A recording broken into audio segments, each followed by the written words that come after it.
ಬೇರೆ ಯೇಸುಸ್ವಾಮಿ ಅವರು ಈ ಭೂಮಿಗೆ ಮನುಷ್ಯನಾಗಿ ಬಂದಾಗ ಆತನು ಸಂಪೂರ್ಣ ದೇವರಾಗಿ ಕಾಣಿಸ್ಕೊಳ್ತಾರೆ, ಹಾಗೆ ಸಂಪೂರ್ಣ ಮಾನವನಾಗಿ ಕೂಡ ಅವರು ಕಾಣಿಸ್ಕೊಳ್ತಾರೆ. ಏನು, ಯೇಸುಸ್ವಾಮಿ ಅವರು ಸಂಪೂರ್ಣ ದೇವರೂ ಹೌದು, ಯೇಸುಸ್ವಾಮಿ ಅವರು ಸಂಪೂರ್ಣ ಮಾನವನು ಕೂಡ ಹೌದು. ಇಲ್ಲಿ ಒಂದು ಪ್ರಶ್ನೆ ಬರ್ಬೋದು, ಅನೇಕ ಪ್ರಶ್ನೆ ಕೇಳ್ತಿದ್ದಾರೆ. ಅಲ್ಲ ಬ್ರದರ್, ನೀವು ಯೇಸುಸ್ವಾಮಿ ದೇವ್ರು ಅಂತ ನೀವು ಹೇಳ್ತಿದ್ದೀರಲ್ವಾ, ಹಾಗಾದ್ರೆ ದೇವರಾಗಿದ್ರೆ ಆ ಶಿಲುಬೆಯಲ್ಲಿ 3 ಮೊಳೆಗಳಿಂದ ಹೊಡೆದಿದ್ದಾರೆ, ಆ 3 ಮೊಳೆಗಳ ಕಿತ್ಕೊಂಡು ರಕ್ಷಣೆ ಮಾಡ್ಕೊಳಕ್ ಆಗೋದಿಲ್ವಾ? ಆ ಶಿಕ್ಷೆಯನ್ನು ತಪ್ಪಿಸ್ಕೊಳ್ಳಿಕ್ ಸಾಧ್ಯವಾಗೋದಿಲ್ವಾ? ದೇವರಾಗಿದ್ರೆ ಮಾಡ್ಬೇಕಾಗಿತ್ತಲ್ಲ, ಯಾಕೆ ಆತನ ಮಾಡ್ಲಿಲ್ಲ ಎಂಬುದಾಗಿ ಇವತ್ತು ಅನೇಕ ಅನ್ಯರು ಈ ಪ್ರಶ್ನೆನ ಕೇಳ್ತಾರೆ ಅಲ್ವಾ.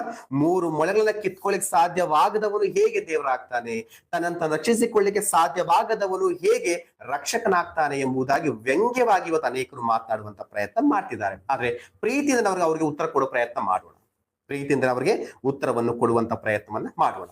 ಇಷ್ಟಕ್ಕೂ ಯೇಸುಸ್ವಾಮಿ ಅವರು ಶಕ್ತಿ ಇಲ್ಲದೆ ಶಿಲುಬೆಯಲ್ಲಿದ್ದಾರ, ತಪ್ಪಿಸ್ಕೊಳ್ಳಿಕ್ಕೆ ಸಾಧ್ಯವಾಗದಾಗ ಶಿಲುಬೆಯಲ್ಲಿ ಅಲ್ಲಿ ನಿಂತ್ಕೊಂಡಿದ್ದಾರೆ ಅಂದ್ರೆ ಖಂಡಿತವಾಗ್ಲೂ ಇಲ್ಲ ಪ್ರಿಯ. ಯೇಸುಸ್ವಾಮಿ ಅವರಿಗೆ ಆ ಶಿಲುಬೆ ಶಿಕ್ಷೆಯನ್ನು ತಪ್ಪಿಸ್ಕೊಳ್ಳಿಕ್ಕೂ ಸಾಧ್ಯ, ಆತನು ಅದರಿಂದ ಪಾರಾಗ್ಲಿಕ್ಕೂ ಸಾಧ್ಯ, ತನ್ನ ರಕ್ಷಣೆ ಮಾಡ್ಕೊಳ್ಳಿಕ್ಕೂ ಕೂಡ ಸಾಧ್ಯ ಆತನಿಗೆ.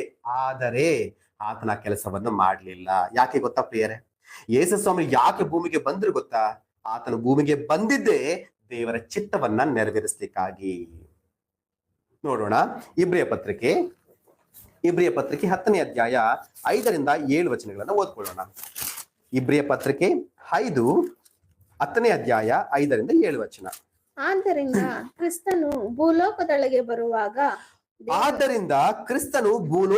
ಬರುವಾಗ ದೇವರೇ ಯಜ್ಞ ನೈವೇದ್ಯಗಳು ನಿನಗೆ ಇಷ್ಟವಾಗಿರಲಿಲ್ಲ, ನನಗೆ ದೇಹವನ್ನು ಸಿದ್ಧ ಮಾಡಿಕೊಟ್ಟಿ ಸರ್ವಾಂಗ ಹೋಮಗಳಲ್ಲಿಯೂ ದೋಷ ಪರಿಹಾರ ಯಜ್ಞಗಳಲ್ಲಿಯೂ ನೀನು ಸಂತೋಷ ಪಡಲಿಲ್ಲ ಸ್ವಾಮಿ. ಆಗ ನಾನು ಇಗೋ ದೇವರೇ ನಿನ್ನ ಚಿತ್ತವನ್ನು ನೆರವೇರಿಸುವುದಕ್ಕೆ ಬಂದಿದ್ದೇನೆ. ಸಾಕಮ್ಮ.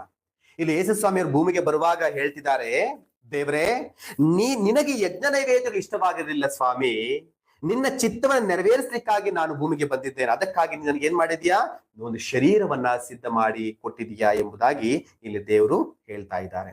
ಹಲ್ಲೆಲೂಯಾ, ದೇವ್ರ ನಾಮಕ್ಕೆ ಸ್ತೋತ್ರ. ಅಂದ್ರೆ ಯೇಸುಸ್ವಾಮಿ ಅವರು ಭೂಮಿಗೆ ಬಂದಿದ್ದೇ ದೇವರ ಚಿತ್ತವನ್ನ ನೆರವೇರಿಸಲಿಕ್ಕಾಗಿ. ಮಾನವರ ಜೀವಿತಗಳಲ್ಲಿ ದೇವರು ಯಾವ ಸಂಕಲ್ಪವನ್ನ ಇಟ್ಕೊಂಡಿದ್ದಾರೋ ಆ ಸಂಕಲ್ಪವನ್ನ ನೆರವೇರಿಸಲಿಕ್ಕಾಗಿ ಯೇಸುಸ್ವಾಮಿ ಅವರು ಈ ಭೂಮಿಗೆ ಬಂದ್ರು ಪ್ರಿಯರೇ. ಇಷ್ಟಕ್ಕೂ ದೇವರ ಸಂಕಲ್ಪ ಏನು, ಯಾವ ಚಿತ್ತವನ್ನ ದೇಶ ನೆರವೇರಿಸಲಿಕ್ಕೆ ಬಂದ್ರು, ಯಾವುದು ಆತನ ದೇವರ ಚಿತ್ತ ಅಂತ ಹೇಳಿದ್ರೆ ನಾವು ವಾಕ್ಯವನ್ನು ಓದಿಕೊಳ್ಳೋಣ. ಮತ್ತಾಯನ ಬರೆದ ಸುವಾರ್ತೆ 20ನೇ ಅಧ್ಯಾಯ 28ನೇ ವಚನವನ್ನು ಓದಿಕೊಳ್ಳೋಣ. ಮತ್ತಾಯ 20ನೇ ಅಧ್ಯಾಯ 28ನೇ ವಚನ.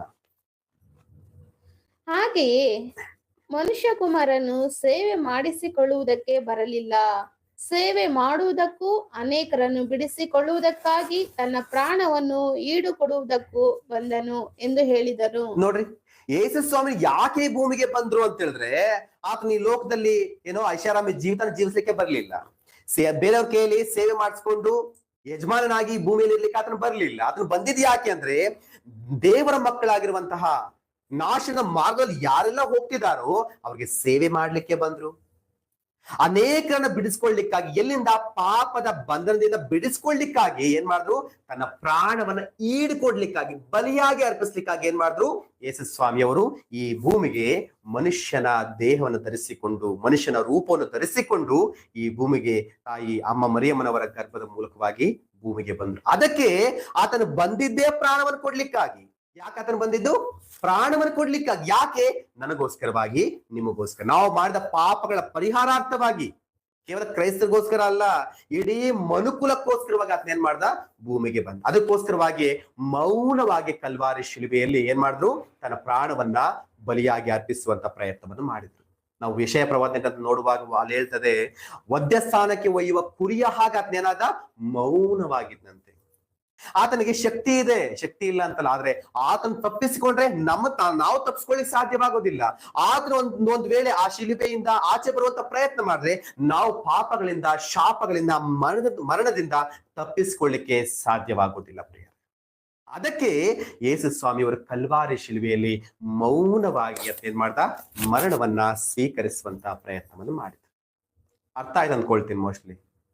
ಆಮೇಲೆ ಯಾರು ನೋಡ್ತಾ ಇದ್ರೆ ಅರ್ಥ ಮಾಡ್ಕೊಳ್ಳುವಂತ ಪ್ರಯತ್ನವನ್ನು ಮಾಡಿ. ಕ್ರಿಸ್ತನ್ ಯಾಕೆ ಮೌನವಾಗಿದ್ದ ಅಂದ್ರೆ ಕೈಲಾಗದೆ ಅಲ್ಲ, ನಿನಗೋಸ್ಕರವಾಗಿ, ನನಗೋಸ್ಕರವಾಗಿ. ಹಲ್ಲೆಲೂಯಾ.